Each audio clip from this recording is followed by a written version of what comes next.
अब से कुछ दिन पहले कतर ने इंडिया के चंद नेवी के फॉर्मर ऑफिसर्स के ऊपर इल्ज़ाम लगाया जासूसी का कि वो इसराइल के लिए कतर में जासूसी कर रहे हैं और इसी इल्ज़ाम की बेस पे उन्होंने सजाए मौत भी अनाउंस कर दी। लेकिन अब खबर ये आ रही है कि कतर ने अपने डिसीजन को वापस लिया है। ये जो हमारे मुसलमान कह लो, पाकिस्तानी कौम कह लो, वो कहते हैं कि हमारा सेकंड होम है। और भाई आपके सेकंड होम के अंदर आपके जो है वो मुल्क के जो लोग हैं, बेचारे मजदूर जो अपनी फैमिली के लिए रोजगार कमाने के लिए वहाँ पे गए, वो बेचारे बाहर जा रहे हैं और बाहर भी उनको कोई सपोर्ट नहीं मिल रही, वो जेलों के अंदर बेचारे सड़ रहे हैं। और हमारे प्राइम मिनिस्टर या हमारी जुडिशरी के अंदर किसी में इतनी कुव्वत ताकत नहीं है कि वो जाके उन लोगों का मुकदमा लड़ सकें। इंडिया ने जो तरक्की की है ना जी, वो इसी कंप्यूटर इंटरनेट से की है, ठीक है।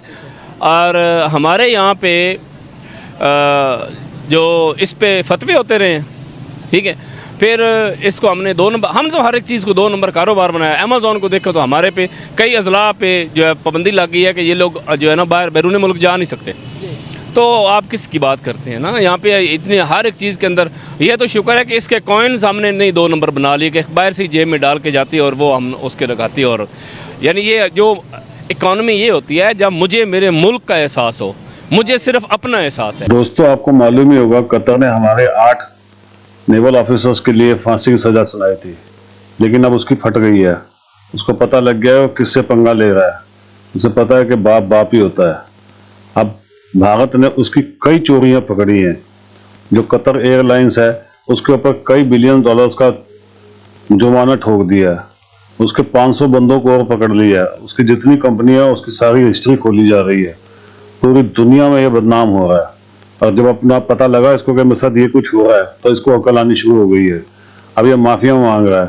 अब ये कह रहा है कोई बात नहीं जी, जो भी है हम आपके जितने भी सैनिक है उनके ऊपर पूरा केस मुकदमा चला लो, क्योंकि अब छोड़ने के लिए कोई ना कोई बहाना तो चाहिए ना इसको राजा को। इसीलिए अब ये ना बहाने लगा रहा है।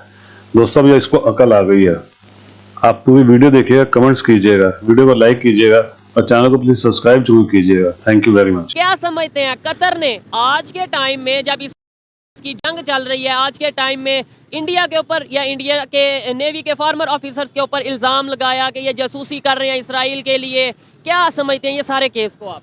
पाकिस्तानी मीडिया के ऊपर जो पिछले 1-2 दिन से वो चल रहा था कि 8 जासूस जो हमने वो इंडिया के पकड़ लिए हैं। कतर ने 8 इंडिया के जासूस पकड़ लिए हैं और जनाब उनको जो है वो डेथ पेनल्टी भी दे दी गई है। लेकिन अब जो नई खबर सामने आई है उसके मुताबिक ये है कि उन्होंने वो खबर वापस ले ली है, मतलब वो फैसला वापस ले लिया है। अभी और भी चीज़ें सामने आई हैं तो वो पता चला है कि इंडिया की जो कतर एयरवेज है, जो उनकी एयरलाइन है, उसका कोई टैक्स वगैरह के मामला इंडिया के अंदर चल रहे हैं। इंडिया के अंदर चल रही है, खबर आई थी। और इसी चीज को जरा हैंडल करने के लिए, टैकल करने के लिए या कतर ने सोचा प्रेशर डाला जाए कि जो हमारे पे इंडिया इल्जाम लगा रहा है हम इन पे इल्जाम लगा लें। और अब आपके सामने आ रहा है कि इंडिया की जरूरत पड़ रही है और इंडिया वैसे भी इकोनॉमिकली हमसे बहुत आगे है, तो इंडिया की जरूरत कहीं ना कहीं कतर को हर टाइम पे पड़ेगी। और मैं आपको ये आज पहले ही आपको ये पेशगोई कर रहा हूँ कि ये जो केस है ये खत्म हो जाएगा और जो इंडिया के 8 ऑफिसर्स हैं वो वापस चले जाएंगे अपनी कंट्री के अंदर, क्योंकि इंडिया जो है वो एक इकोनॉमिकली बहुत स्ट्रॉन्ग कंट्री है और उनकी LNG की डील चल रही है कतर के साथ, जो कि 20 साल एक मुआहिदा और $1 ट्रिलियन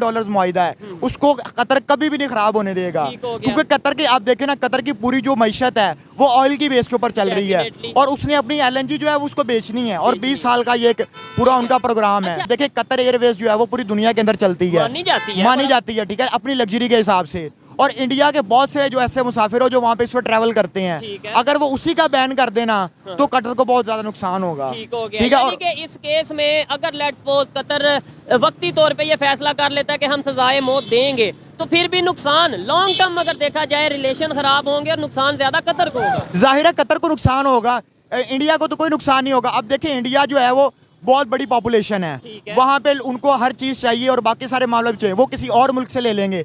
लेकिन इनकी जो पूरी की पूरी इकोनॉमी है वो डिपेंड कर रही होती है ऑयल के ऊपर। ये जितनी गल्फ कंट्रीज हैं, चाहे वो सऊदी अरब है, कतर है, ओमान है, जितने भी ये कंट्रीज हैं, इनकी ऑयल के ऊपर चल रही होती है।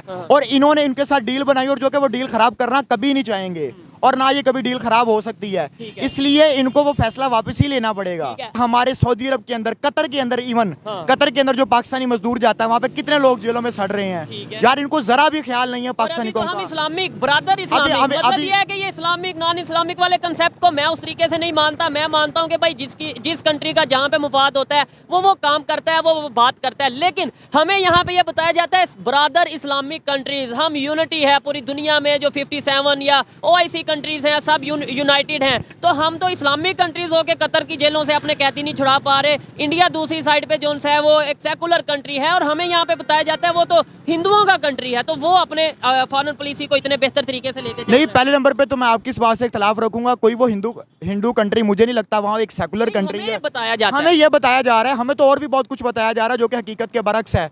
अभी भी देखिए हमारी डिप्लोमेसी का हिसाब लगा ले कि हमारे पास जो सऊदी अरब मुसलमान ये जो हमारे मुसलमान कह लो, पाकिस्तानी कौम कह लो, वो कहते हैं कि हमारा सेकंड होम है। और भाई आपके सेकंड होम के अंदर आपके जो है वो मुल्क के जो लोग हैं बेचारे मजदूर जो अपनी फैमिली के लिए रोजगार कमाने के लिए वहाँ पे गए, वो बेचारे बाहर जा रहे हैं और बाहर भी उनको कोई सपोर्ट नहीं मिल रही, वो जेलों के अंदर बेचारे सड़ रहे हैं। और हमारे प्राइम मिनिस्टर या हमारी जुडिशरी के अंदर किसी में इतनी कुव्वत ताकत नहीं है कि वो जाके उन लोगों का मुकदमा लड़ सकें। और वहाँ पे देखिए सिर्फ 8 लोग हैं। और मैं आपको बता दूं इस टाइम मेरी फिगर गलत हो सकती है, 10,000 से ज़्यादा लोग सऊदी अरब की जेलों के अंदर पाकिस्तानी बैठे। क्या लगता है कि इकोनॉमिकल लिहाज से अगर हम बात करें, जीडीपी के लिहाज से, अगर हम किसी भी सेक्टर से बात करें, मौजूदा टाइम के अंदर कौन सा मुल्क ज़्यादा पावरफुल है, पाकिस्तान या फिर हमारा पड़ोसी मुल्क हिंदुस्तान? नहीं, हिंदुस्तान बहुत पावरफुल है, बहुत ज़्यादा पावरफुल है। हाँ जी, हाँ जी। सर क्या मुकाबला नहीं कर सकते? नहीं, क्यों सर? देखें जी, आप जो सवाल कर रहे हैं ये भी हमारा नहीं बनता। क्यों? क्योंकि हम सिर्फ ये आपने भी सुना होगा या कहीं से पढ़ लिया होगा, बाकी आपको जीडीपी या किस चीज़ का पता है? मुझे पता है। कोई नहीं पता? पता मुझे। ओ भाई छोड़ें, जिस मुल्क में एक जो ठेले वाला है वो QR कोड से पैसे वसूल कर रहा है, ठीक है, कौन से मुल्क का? जिस मुल्क की आप बात कर रहे हैं, और हम जो हैं अभी तक फंसे हुए हैं कि मास्क लगा नहीं आया तो यार पीछे जाएं, वो 5 रुपए का हमने कमीशन तय की, वो वहाँ से मास्क लगवा के आएँ। किस इकानमी की आप बात करेंगे? कौन सी इकानमी होगी आपकी? फैक्ट्स है वैसे, ठीक है ना जी। तो इसलिए मतलब मैं चूँकि PhD लोगों को लीड करता हूँ तो आपके हथे चढ़ गया हूँ। बहरहाल गुजारिश है कि इस मुल्क में तो इकानमी की बात नहीं करनी चाहिए।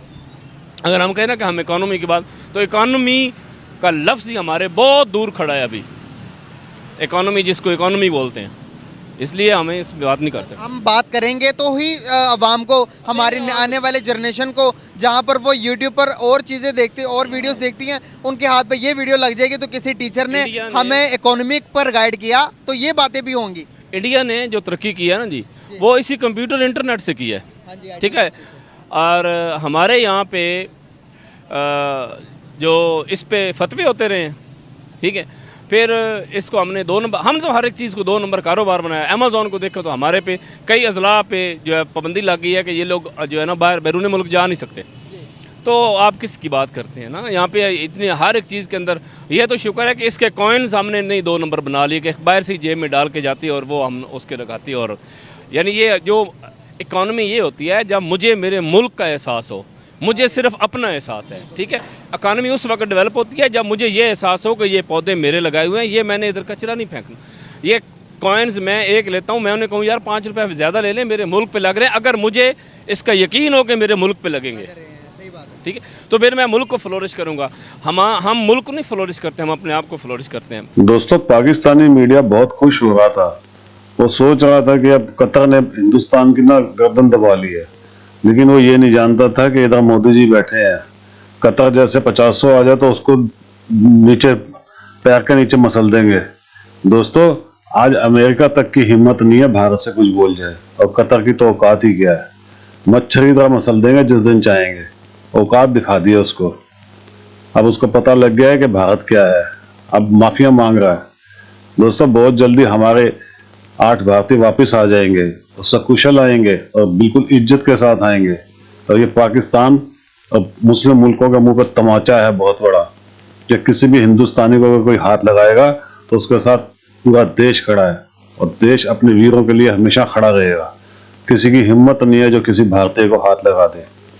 दोस्तों, प्लीज़ कमेंट्स करके बताइएगा वीडियो कैसे लगी। वीडियो को प्लीज़ लाइक कीजिएगा और चैनल को सब्सक्राइब जरूर कर लीजिएगा। Thank you very much.